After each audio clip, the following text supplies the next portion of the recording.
है मसीह का प्यारा वचन, ये है वचन प्यारा। परमेश्वर के धन्य नाम की महिमा हो।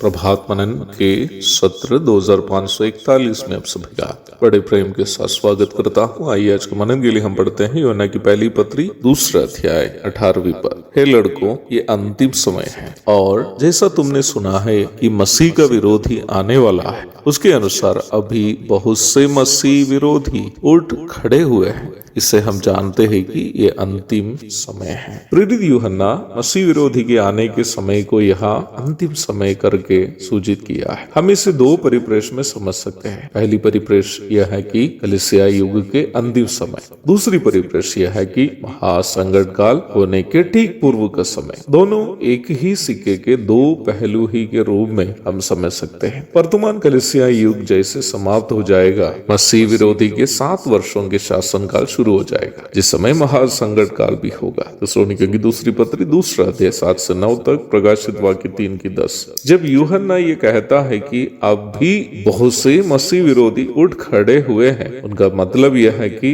महासंकट काल और मसीह विरोधी का शासन यद्यपि अब तक शुरू तो नहीं हुए, परंतु मसीह विरोधी के लक्षणों को अथवा स्वभावों को दर्शाने वाले झूठे शिक्षकगण राज्य करने वाला वो समय आ पहुंचा है। यह एक छोटा सा संदेह मुझे सुनने वाले भाई बहनों में उत्पन्न होने की संभावना है। इस पत्री की रचना यूहन्ना तो पहली शताब्दी में की थी ना, ऐसे में हम ये कैसे कह सकते हैं कि उनका इशारा कलीसिया युग के अंतिम समय की ओर है? हाँ, ये एक अच्छा तार्किक प्रश्न है। इसका लेकिन उत्तर यह है कि बाइबल पदों का सार्वजनिक स्वभाव को ही ये दर्शाता है। जैसे पहली शताब्दी के लोगों के लिए ये वचन अर्थपूर्ण था, वैसे ही इस 21वीं शताब्दी के लोगों के लिए भी यह अर्थपूर्ण है। यह हमें अनिवार्य रूप में समझने की बात यह है कि प्रेरित यूहन्ना इस बाइबल भाग में खास करके हमें यह समझाने की कोशिश नहीं कर रहा है कि मसीह विरोधी का आने की तारीख क्या है,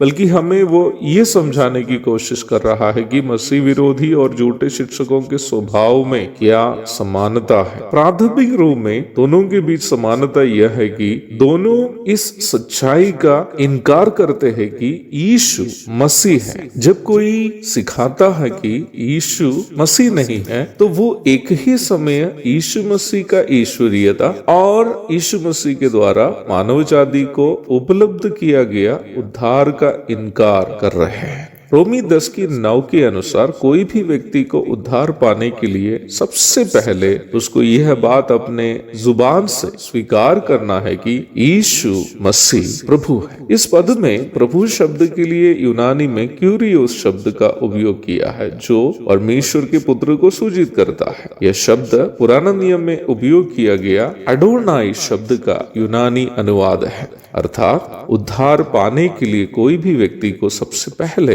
ये बात जुबान से अंगीकार करना है कि यीशु जो परमेश्वर का पुत्र है, वह उनके जीवन का भी प्रभु है। दूसरी बात, निम्न व्यक्ति को जो जुबान से यीशु को प्रभु के रूप में स्वीकार किया, अपने मन में ये विश्वास भी करना है कि यीशु जो परमेश्वर का पुत्र है, उनके पापों के लिए मृत्यु सहकर जी उठा है, तब उस व्यक्ति का उद्धार होगा। रोमी 10:9। मन से किया गया विश्वास के द्वारा उस व्यक्ति को धार्मिकता अथवा परमेश्वर के पवित्रता का दर्जा सौजन्य रूप में मिलता है। रोमी 5:1। मुंह से अंगीकार करने से पाप का दंड से उद्धार अथवा आग की झील से छुटकारा मिल जाता है। रोमी 8:1। उद्धार पाने और परमेश्वर के साथ मेल मिलाप में आने के लिए मनुष्य के सामने एकमात्र रास्ता यही है, अन्यथा आप अरब सागर में भी जाकर डुबकी लगाए, आपका पाप से आपको कभी छुटकारा नहीं मिलेगा। जब झूठे शिक्षक लोग यीशु का मसीह होने की जानकारी से लोगों को वंचित करने की कोशिश करते हैं, तो वे वास्तव में लोगों को उद्धार पाने से ही वंचित रखने की कोशिश कर रहे हैं। झूठे शिक्षकों को पहचानने का एक उत्तम तरीका इस भाग में प्रेरित यूहन्ना हमें समझा रहा है। प्रभु का आगमन के लिए देर हुई है, तो मैं उस तरीका के बारे में कल आपको बताऊंगा। तब तक के लिए आपसे विदा हो जाता हूँ। प्रभु आप सबको आशीष दे। आमीन।